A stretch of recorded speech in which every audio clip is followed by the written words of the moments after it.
지금부터는 요 7400F를 갖다가 뚜따를 한번 해보려고 합니다. 그래서 얘를 갖다가 이런 식으로 7C를 걸어가지고 이렇게 당겨가지고 이 붙어있는 부분을 갖다가 분리를 시킬 거예요. 한번 해볼게요.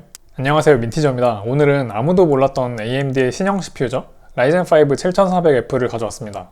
사실 이게 우리나라에는 출시가 안 됐고 중국에서만 나온 CPU인데요. 7500F보다도 저렴하다고 해가지고 가성비가 좋은지 아닌지가 되게 궁금했어요. 참고로 알리익스프레스에서 저는 122달러 주고 샀는데요. 우리 돈으로는 한 17만 5천원 정도로 샀고요. 근데 찾아보니까 다른 셀러는 16만원대로 파는 곳도 있는 것 같더라고요. 일단 얘랑 가장 비슷한 게 라이젠 5 7500F인데요. 이게 지금 국내에서 정품으로 파는 게 22만원 정도 되죠.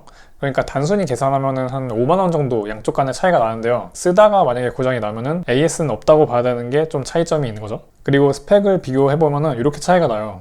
딱 보면은 다른 거는 다 똑같은데 최대 부스트 클럭이 7500F보다 300MHz가 낮거든요. 그래서 사실 뭐 이게 생각보다 큰 차이일 수도 있고요. 아닐 수도 있어요. 근데 얘가 MSRP는 정확하게 나온 게 없는 것 같았는데 중국에서는 115달러로 등록됐다는 정보가 많은 것 같더라고요. 그러면은 단순 계산으로 하면은 이제 우리 돈으로는 16만 5천원 정도 되니까 아까 전에 말씀드린 가격이랑 거의 비슷한 정도인 것 같아요. 그리고 역시 뭐 7500F랑 똑같이 오버클럭이 돼요. 근데 이러면은 그냥 7400F를 사가지고 300MHz만 오버클럭을 하면은 7500F랑 똑같이 되는 거 아닌가?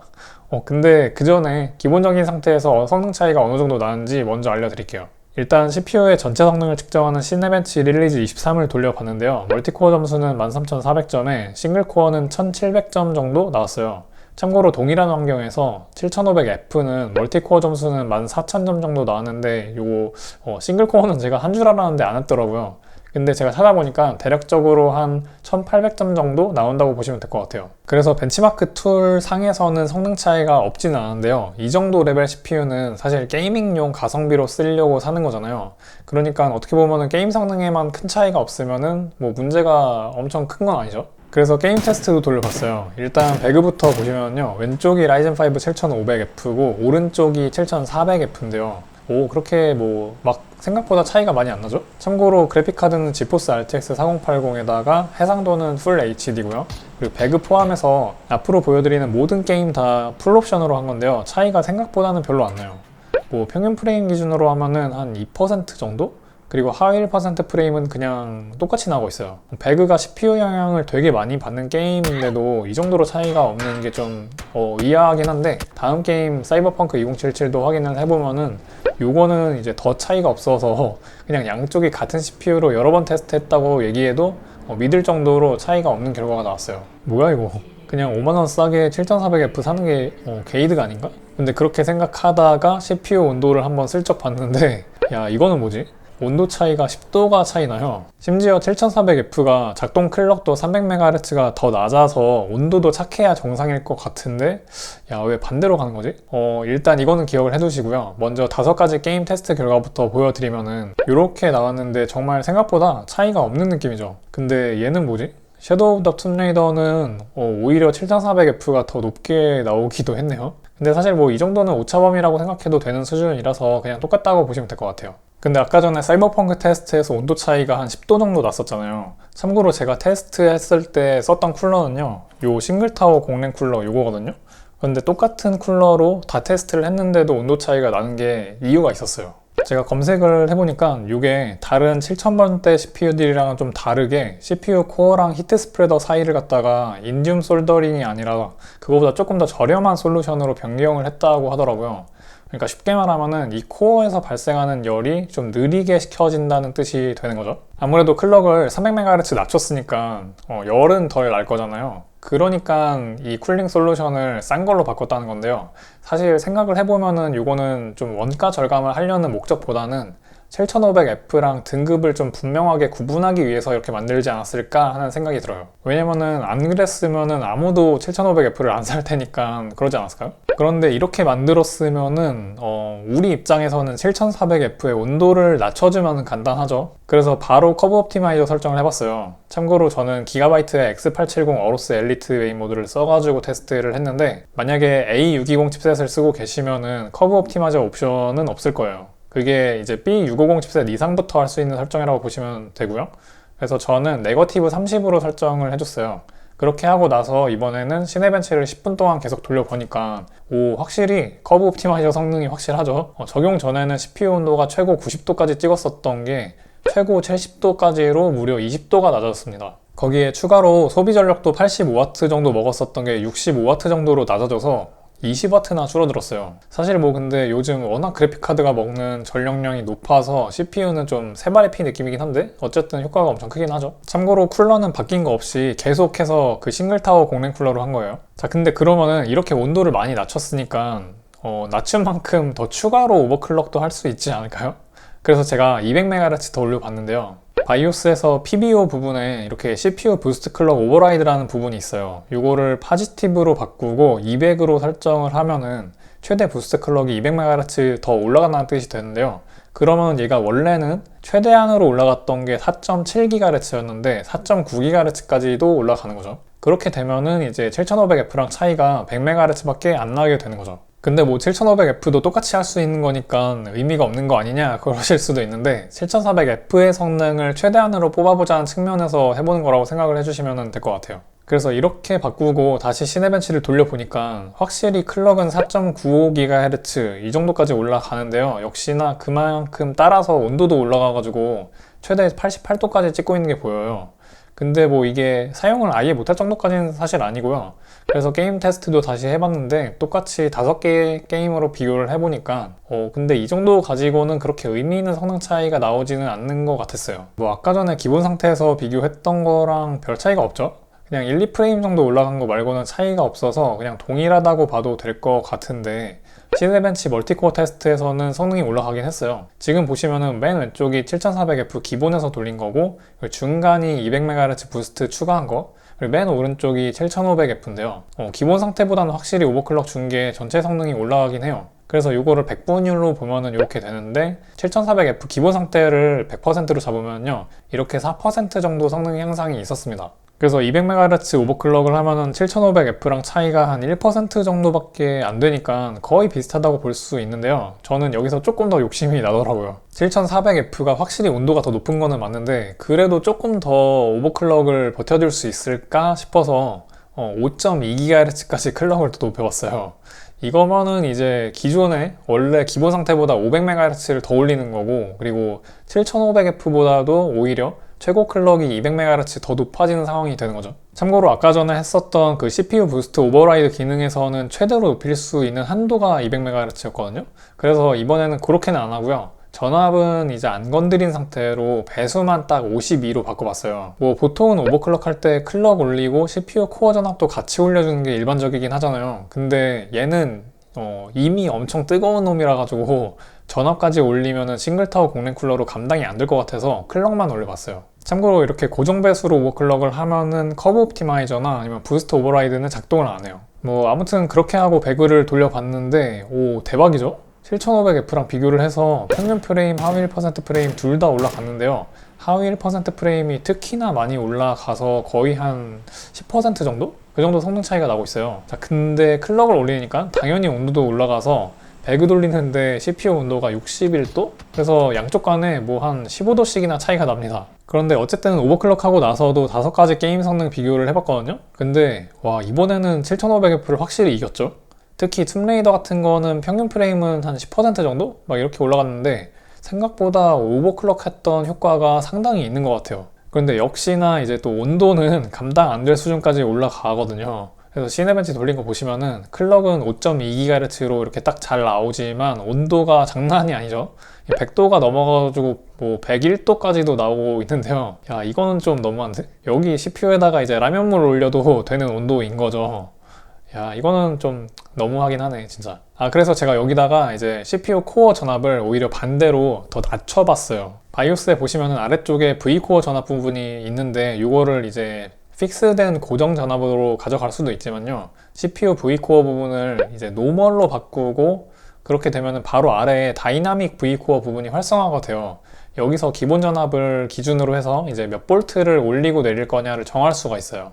원래 CPU가 작동할 때 전압도 클럭이나 부하량에 따라서 왔다 갔다 하잖아요. 근데 그런 동작은 그대로 가져가면서 베이스 전압을 변경할 수 있는 그런 기능인 거예요. 그래서 저는 베이스 전압에서 마이너스 0.1V가 되게끔 적용을 해봤어요. 그러니까 오 대박인 게 이제 5.2GHz로 올린 상태에서도 동일한 싱글타워 공랭 쿨러로도 최고 온도가 82도 수준으로 잡히더라고요. 그리고 이 상태에서 멀티코어 점수도 보니까 한 14,800점 정도 나왔죠. 그래서 그래프로 보시면 이렇게 되는데요. 이제 이렇게 성능이 확 올라가게 됐고요. 백분율 그래프로 바꿔서 보면은 7500F보다도 대략 한 5% 이상 더 좋아진 결과가 됐어요. 와, 이거는 귀하죠? 자, 근데 문제가 없지는 않아요. 지금까지 보여드리지는 않았지만 제가 오버클럭이나 이 커브 옵티마이저 적용할 때마다 OCCT를 한 번씩 다 돌렸었는데요. 이게 부품에다가 부하를 걸어가지고 문제가 있는지 없는지 테스트를 하는 프로그램으로 보시면 돼요. 그런데 5.2GHz에다가 전압을 마이너스 0.1V 한 상태로는요, OCCT 돌다가 거의 한 1, 2분? 2, 3분 그 정도 만에 꺼지더라고요. 참고로 전압만 안 내리면은 5.2GHz에서도 30분 이상 잘 돌아갔거든요. 그래서 전압을 마이너스 0.1V로 내리는 거는 안정성에 문제가 좀 있을 것 같고요. 조금씩 테스트를 해봐야 되는데 제 생각에는 뭐 한 마이너스 0.05V? 그 정도 하면은 문제 없지 않을까 하는 생각이 있기는 해요. 자, 그런데 여기까지만 하고 멈추면은 조금 아쉬운 느낌이 저는 있더라고요. 그래서 지금부터는 요 7400F를 갖다가 뚜따를 한번 해보려고 합니다. 뚜따를 해가지고 내부에 있는 그 서머를 갖다가 리퀴드 메탈로 교체를 한번 해보려고요. AMD도 이 정도까지 할 줄은 몰랐겠죠? 그래서 요 히트 스프레더 사이에다가 제가 치실을 갖고 왔어요. 이 치실을 걸어가지고 이거 따보려고요. 그래서 얘를 갖다가 이런 식으로 치실을 걸어가지고 이렇게 당겨가지고 이 붙어있는 부분을 갖다가 분리를 시킬 거예요. 한번 해볼게요. 네, 이렇게 하는 거죠. 그러면은 여기 부분은 이제 분리가 된 거죠. 이 접착제 붙은 부분이 딱 떨어진 거예요.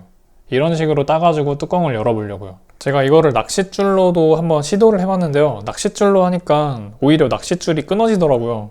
근데 이 치실이 제일 좋은 것 같아요. 치실은 안 끊어지고 잘 돼요. 근데 이거 손이 너무 아파가지고 장갑을 좀 끼고 해야겠어요. 그래서 장갑을 끼고 이렇게 따볼게요. 이렇게 하면 따진 거고요. 다른 쪽도 다 돌아가면서 전부 다 따줄 거예요. 자, 그래서 제가 뚜껑을 실제로 따가지고 가져왔어요. 지금 보시면은 이쪽이 이제 CPU 코어 쪽이고 이쪽이 IO 다이 쪽이죠. 그런데 확실히 다른 이제 CPU들이랑 비교해가지고 이쪽이 서머 그리스 갖다가 마감이 되어 있었어요, 실제로. 그래서 여기 보시면은 히트 스프레더 위에 아직 서머리 그대로 남아있는 게 보이시죠? 그래서 제가 어떻게 할 거냐면요, 지금 보이시는 이 서머 그리즐리, 이거 리퀴드 메탈이에요. 리퀴드 메탈을 갖다가 여기다가 도포를 해줄 겁니다. 그 전에 그러면은 요 서머 남아있는 거를 먼저 제거를 해줘야 되겠죠? 여기 남아있던 그 서머 그리스가 있잖아요. 완전히 딱딱하게 굳진 않았는데요. 이제 거의 굳어가는 그런 상황인 것 같아요. 자, 그래서 이렇게 완전히 깨끗하게 제거가 완료가 됐고요. 그 다음에는 이제 리퀴드 메탈을 갖다가 좀 도포를 해야겠죠. 여기 보시면은 여기다가 이렇게 노즐을, 이렇게 바늘같이 생긴 노즐을 갖다가 이렇게 장착을 하게 돼 있어요. 그래서 이제 살짝 해볼게요. 이게 너무 많이 발라도 안 좋거든요. 오씨, 이게 생각보다 너무 나와버리네. 근데 일단 떨어진 거는 냅두고 제가 면봉 갖다가 이쪽 CPU 코어 쪽으로 옮겨야 될 것 같아요. 그리고 제 계획이 일단 뭐냐면요, 리퀴드 서머를 갖다가 일단 여기다 충분히 발라줘요. 발라주고 나서 이제 물론 이 히트 스프레더에다가도 같이 바르고, 그렇게 바른 다음에 이 CPU 코어랑 IO 다이 사이 있잖아요. 사이 부분을 갖다가 이 글루건으로 약간 분리를 시킬 거예요. 그래서 글루건을 갖다가 이 사이도 두르고 이렇게 네모에 따라가지고, 네모 모양을 따라가지고 다 사방을 두를 거고, CPU 코어 쪽도 마찬가지로 똑같이 할 거고요.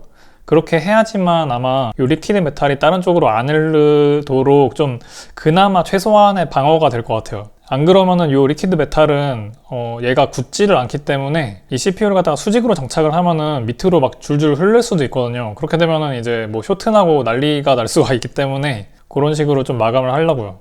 그 다음에 이거 뚜껑 다시 덮은 다음에 위에서 다리미 갖다가 누를 거거든요. 그래서 제가 실제로 다리미도 이렇게 들고 왔어요. 그러면 일단은 이제 리퀴드 메탈을 갖다가 조금 발라서 펴볼게요. 이게 맨 처음에 여기다가 바를 때는 잘 안 돼가지고 근데 얘는 조금 약간 그나마 되게 잘 됐는데요. 생각보다 잘 펴졌다. 얘는 일로 이렇게 옮겨주고, 그래서 일단 아이오다이 쪽은 이렇게 잘 펴서 발라줬고요. CPU 쪽도 좀 발라줘야 되겠죠? 또 되게 잘 발린다. 근데 이게 면봉 때문인지, 그러니까 면봉이 잘 발려지는 특성을 가진 면봉을 서머 그리즐리에서 기본으로 제공을 해서 그런 건지 아니면은 모르겠네요. 원래 이렇게 잘 안 발렸던 것 같은데. 근데 이 CPU 코어 쪽은 좀 약간 남아요. 이 리퀴드 메탈이 좀 남는 것 같아가지고 이거 갖다가 히트 스프레더에다가 같이 발라줘야겠네요. 그래서 2개 됐고, 이 위치 그대로 여기다가 좀 가져와서 이렇게. 근데 확실히 이쪽 히트 스프레더 쪽은 잘 안 돼요. 이게 좀 잘 안 펴지네요. 그러면은 한 방울만 더 넣을까?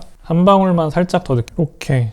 약간 이거 감이 안 좋은데 좀? 이게 한 번에 딱 잘 돼야지만 되거든요. 안 그러면 이렇게 계속 이렇게 벗겨져 나가요. 제발 대충 한 이 정도만 해도 또 벗겨지네 이거. 야, 이거 또 다시 벗기고 있네. 이거 안 될 것 같아서 한 방울만 더 쓸게요. 진짜 이건 돼야 되는데. 큰일 났다. 이게 지금 좀 안 발리게끔 성질이 바뀌었어요. 다시 발라줘야겠다 이거. 야, 이거 힘들다. 다시 된다. 이게 됐고, 야, CPU 쪽은 이 정도만 하자. 중간에 한번 닦아줄게요. 절연이 한번 돼야 되니까 한번 닦아주고 한 번만 더 해보자. 이 정도만 할게요. 더 이상은 좀 안 될 것 같고, 다시 한번 닦아주고 이 정도로 마무리를 하겠습니다. 그리고 나서 이제 아까 말씀드린 대로 이 글루건 갖다가 좀 가운데 절연을 좀 해줄게요. 이게 사실 이 글루건 갖다가 여기 사이를 좀 발라주면은 이게 코어 높이보다 더 높잖아요. 사실 이거 바른 게 코어 높이보다 더 높아가지고 이 코어랑 이 히트 스프레더가 정확하게 맞닿지가 않을 수가 있는데요. 그래서 그런 위험을 갖다가 제거하려고 다리미로 위에서 한번 다시 누르려고 하는 거거든요. 자, 일단은 좀 굉장히 떡칠이 됐거든요. 야, 이거 좀 불안하다. 그래도 뭐 제 나름대로는 이 코어를 갖다가 이 아이오다이랑 CPU 코어다이 쪽을 갖다가 인슐레이트를 하려고 노력을 했어요. 근데 좀 모양이 좀 안 이쁘지만, 그런데 어쨌든 저는 이거를 갖다가 다시 덮은 다음에 다리미로 한번 누르기로 했잖아요. 그러니까 다시 원상 복구를 시켜보도록 하겠습니다. 요거를 이런 식으로 이제 다시 덮을 거고요. 자, 일단 위치는 딱 맞췄어요. 그래서 다리미로 한번 눌러볼게요. 약간 삐뚤어졌는데?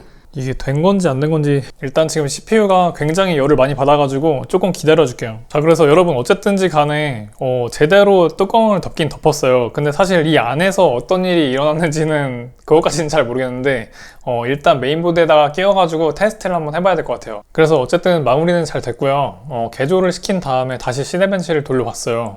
근데 아까랑 똑같이 5.2GHz로 오버클럭을 했는데도 이제 최고 온도가 75도 정도밖에 안 나오고 있어요. 그러니까 뚜따 전에 100도 나왔던 거랑 비교를 하면은 거의 25도 정도가 내려간 거죠. 와, 역시 리퀴드 메탈이 성능은 확실하죠. 그런데 이러면은 이제 클럭을 더 올려도 될 것 같아서 이번에는 5.4GHz까지 오버클럭을 해서 게임을 돌려봤는데요. 요거는 생각보다는 그렇게 효과가 있진 않았어요. 지금 보시는 거는 똑같은 7400F로 5.2GHz 그리고 5.4GHz로 각각 오버클럭을 했을 때 게임 성능을 비교를 한 건데요. 거의 뭐 차이가 없는 수준이죠. 그래서 굳이 5.4까지 오버해가지고 시스템 안정성을 해칠 필요는 없을 것 같아요. 근데 시네벤치에서는 성능 향상이 확실하긴 했어요. 그래서 지금 순서대로 다시 쭉 나열을 해봤는데요. 맨 오른쪽 보시면은 15500점 정도가 나와서 이거를 좀 100분율로 다시 보시면 이렇게 되는데요. 이렇게 보니까 7400F 기본 상태 대비해서 한 CPU 성능이 15% 정도까지 더 좋아져 버렸어요. 이게 뭐 의미가 없진 않죠. 그런데 사실 이런 극한 개조까지는 안 하더라도 기본 상태에서도 상당히 괜찮은 CPU라고 생각이 들었어요. 이게 CPU마다 오버클럭을 할 수 있는 한계가 다 달라서 제가 받은 게 잘 되는 편인지 아닌지는 모르지만 대충 5GHz 정도로 오버만 해서 써도 싱글타워 공랭 쿨러로도 적당히 쓸 수 있지 않을까 하는 생각이 돼요. 그래서 오늘의 결론은 글카가 200만원씩 하는데 20만원이 의미가 있나?